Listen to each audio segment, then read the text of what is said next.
বাড়ির বাইরে থাকার কারণে আসর মাগরিব কাজা হয়ে যায়, এখন এশার ওয়াক্ত হয়ে গেলে কোনটা আগে আদায় করব?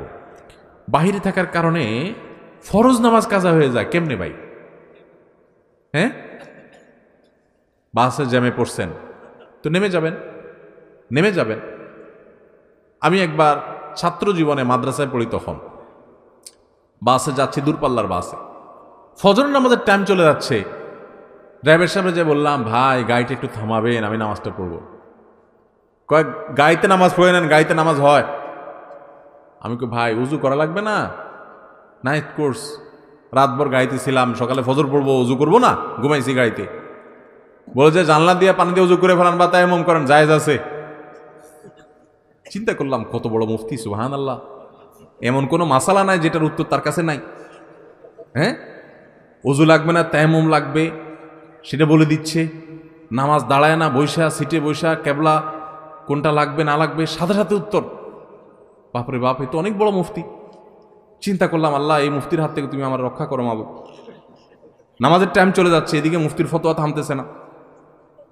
আমি আবার ছোট মানুষ, মাদ্রাসায় পড়ি, খুব টেনশনে পড়ে গেছি। আল্লাহ কি একটা বিপদ, কি করি। তখন বন্যা চলছে দেশে, বন্যার পানি আমি দেখতে পাচ্ছি রাস্তার দুই পাশে বিলের পানি থই থই করে। দূরপাল্লার বাস ঢাকা থেকে যশোর যাচ্ছে। তো আমি দুই পাশে যখন পানি দেখলাম, বললাম ভাই একটু থামাইলে, ভাই পাশেই পানি আছে ভাই, আমার 2 মিনিট লাগবে পানি দিয়ে উজু করতে, আর আমি ফরজ 2 রাকাত পড়বো, শুধু দৌড় দিব ভাই। কোথায় কি আর কথা শুনে, আরে ভাই বেশি পেন করেন না, বসেন আপনি। এমনি ফেরিঘাটে জ্যামে দেরি হয়, আবার আপনি এখানে কাহিনী করতে আসছেন, দাঁড়াবেন আসে। আমি কে আল্লাহ, আমার ফজর নামাজ নষ্ট হয়ে যাবে আজকে। খুব মনে মনে ইস্তেগফার করতেছি, কি করব। একটু পরে দিকে হঠাৎ করে গাড়ি থামছে। আমি বললাম কি ভাই, কোনো সমস্যা? বসেন সিটি বসেন, সামান্য একটু অসুবিধা হয়েছে। হ্যাঁ, আমি মনে অনেকে চান্দু আর বসতেছি। আমি লাভ দিয়ে নাইমা বিলের থেকে উজু করে উঠা একদম গায়ের সামনে আল্লাহ আকবার করে কেবলার দিকে দাঁড়িয়ে গেছে। যে উঠে দিলাম, আমার গার উপর উঠে দাও। আলহামদুলিল্লাহ আমি নামাজ কালাম করে সুন্দর করে সিটে যা বসছি, দেখি তার গাড়ি এখনো ঠিক হয় নাই। বললাম মুফতি সাহেব গাড়ি ঠিক হয়েছে? না হুজুর, এই তো আর একটু বাকি। আমি তো আর 1 ঘন্টা বাকি হইলে আর দুঃখ নাই, আমার নামাজ হয়ে গেছে আলহামদুলিল্লাহ। বহু মানুষ আছে আমি দেখছি, নামাজি মানুষ গাড়িতে সফরে গেলে নামাজ পড়ে না, মানে সাহস করে বলে না। অনেক নামাজি মানুষ আছে। আপনার উঠার সময় হিসাব করা উচিত, ড্রাইভারের সাথে চুক্তি করা উচিত, ভাই আমি তোমার গাড়িতে উঠবো, যাবো, আমাকে কিন্তু নামাজের ছুটি দিতে হবে, নামাজের সুযোগ দিতে হবে। এবং অনেকে আছে দেখি ট্রেনে নামাজ পড়ে না, বিমানে নামাজ পড়ে না। আরে বিমানে আমি জেদ্দা থেকে আসতেছি, ওমরার যাত্রী, হজের যাত্রী, হজের সফরও দেখছি, ওমরার সফরও দেখছি, যে সব টাক মাথা, মানে সব ওমরা করে আসতেছে। তো সব চুলচাচা মানুষ ওমরা করে আসতেছে, মাশাআল্লাহ। নামাজের রক্ত চলে যাচ্ছে, দেখি সব দিব্যি ঘুমাইতেছে। কিছু কিছু চাচা আছে দেখি যে পান খাইতেছে বিমানের ভিতরে। নামাজের টাইম চলে যাচ্ছে। বললাম চাচা নামাজ পড়ছেন? কয় না তো বাবা। তো নামাজ পড়েন নাই? টাইম চলে যাচ্ছে তো, পান খাইতেছেন। কয় বিমানের নামাজ পড়বো কেমনে? বিমানের পান নিয়ে আসছেন, বিমানে পান পাওয়া যায় না, বিমানের অন্যান্য খানা দিল, পানটা আপনাকে দিবে না, এটা বুঝেন, এটা মাথায় আছে, সেজন্য পান সাথে নিয়ে আসছেন। তো বিমানে যদি উজু করতে না পারেন, বুড়া মানুষ, তাই মাটি আনেন নাই কেন? নামাজের গুরুত্ব বুঝে না। ভাইরা আমার, নামাজ কি জানেন? ওমর ফারুক রাদিয়াল্লাহু তাআলা আনহু ফজরের নামাজে ছিলেন। ফিরোজ আল-লুন নামক অগ্নিপূজক যখন খঞ্জর দিয়ে তার পেটে আঘাত করেছেন, নাড়ি বুড়ি বের হয়ে গেছে, কিন্তু প্রাণ তখনও বের হয় নাই। উনি তো লুটায় পড়ে গেছেন। ওনাকে নিয়ে যাওয়া হলো। যখন নিয়ে যাওয়া হয়েছে, উনি নামাজের ইমামতি করতেছিলেন ওই অবস্থা। যখন তাকে নিয়ে যাওয়া হলো, ওমর ফারুক রাদিয়াল্লাহু তাআলা আনহু মানে সেন্সলেস। তো হঠাৎ সেন্স আসলে উনি মাথাটা উঁচু করছেন। ওনার ছেলে মেয়েরা, পরিবারের লোকেরা সবাই দৌড়ে আসছে, মনে করছে শরীর থেকে এত রক্তক্ষরণ হয়েছে, প্রাণ বের হয়ে যাবে যে কোনো মুহূর্তে, হয়তো একটু পানি চায় শেষ মুহূর্তে। মানুষের গলা শুকায় যায় এই টাইমে, যে রক্ত সব বের হয়ে যাচ্ছে, কষ্টের চোটে হয়তো পানি টানি চাইবে, বা কোনো ওসিয়ত করবে মরার সময় বাচ্চাদেরকে।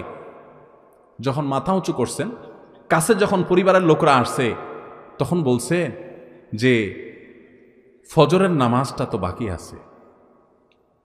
যে মানুষগুলো জামাতে নামাজ পড়ছিল তাদের নামাজের কি হচ্ছে আর আমার নামাজের কি হচ্ছে, নামাজ নিয়ে চিন্তা এবং প্রশ্ন, রূহ বের হয়ে যাচ্ছে। তখন আমাদের প্রিয় নবী সাল্লাল্লাহু আলাইহি ওয়াসাল্লাম জীবনের শেষ ওসিয়ত, শেষ উপদেশ, আসসালাহ আসসালাহ ওয়া মা মালাকাত আইমানুকুম। ও দুনিয়ার মানুষ, নামাজ নামাজ খেয়াল রাখিও।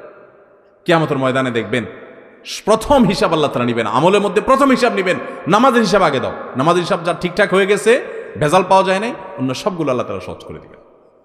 এই জন্য ভাইয়ের আমার, কোনো অজুহাতে গাড়ির জ্যামে পড়ছেন, এটা করছেন সেটা করছেন, এই অজুহাতে নামাজ দেরি করবেন, এই সুযোগ আপনি প্রয়োজনে গাড়ি ছেড়ে দিবেন। হ্যাঁ, কোথাও যদি এরকম হয় যে এই মুহূর্তে এই জায়গায় গাড়ি ছাড়লে আপনি বিপদে পড়তে পারেন, তাহলে সেটা ভিন্ন কথা। কিন্তু ওইরকম কেস সাধারণত আমাদের দেশে এরকম জায়গা নাই, খুব কম।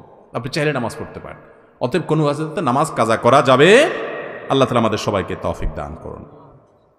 যদি কোনো কারণে কাজা হয়ে গেছে, আপনার ইচ্ছার বাইরে ভুলে গেছেন বা ফাঁসা গেছেন কোনো কারণে, তাহলে পরবর্তীতে আপনি নামাজগুলো পড়ে ফেলবেন এবং যে কাজা হয়ে গেল এটার জন্য আল্লাহর কাছে মাপ চাইবেন।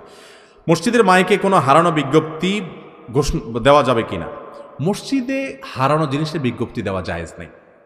আপনারা জানেন, আবু দাউদের বর্ণিত একটা হাদিস আছে, নবী সাল্লাল্লাহু আলাইহি ওয়াসাল্লাম বলেছেন, মসজিদে কেউ যদি দাঁড়ায় যদি বলে, ও ভাইরা আমার অমুক জিনিসটা হারাইছে, আপনারা কেউ পাইলে দিয়েন। সুন্নত হইল তার জন্য বদদুয়া করা। কি বদদুয়া করবেন? লা রাদ্দাল্লাহু আলাইক, আল্লাহ তাআলা তোমার জিনিসটা তোমার ফেরত না দেখ।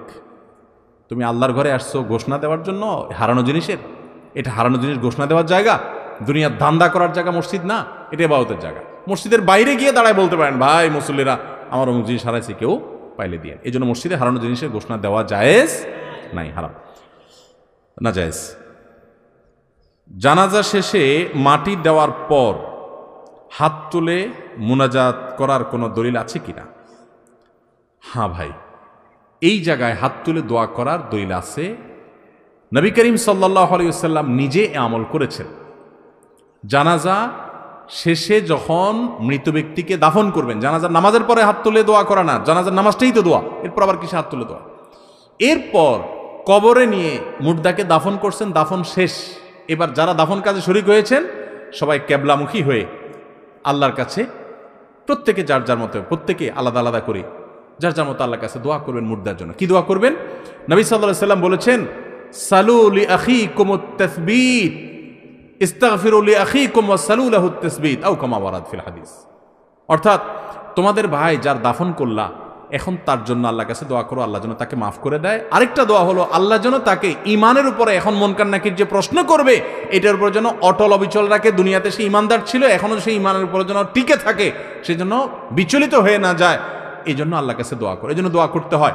বাংলায় আপনি দোয়া করতে পারেন, আল্লাহ আপনি অমুককে যার কবর আমি দিলাম মাত্র দাফন করলাম, আল্লাহ তাকে মাফ করে দেন। আর তিনি দুনিয়াতে যেরকম ইমানদার ছিলেন, এখন মুনকার নাকির প্রশ্নের জবাবেও আপনি তাকে ইমানের উপরে টিকে থাকার তৌফিক দান করবেন। এই দোয়া হাত তুলে করাও নবী সাল্লাল্লাহু আলাইহি ওয়াসাল্লাম দ্বারা সাবিত এবং প্রমাণিত, কেবলামুখী হয়ে। এই জন্য এটা সুন্নাত এবং এটা করবেন।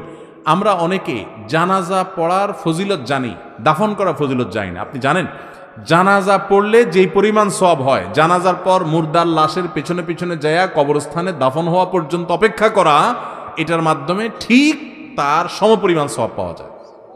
ম্যাক্সিমাম মানুষ জানাজা পড়ে চলে আসে, কবরস্থান পর্যন্ত যায় না। এটা যাওয়া উচিত, সুন্নাহ।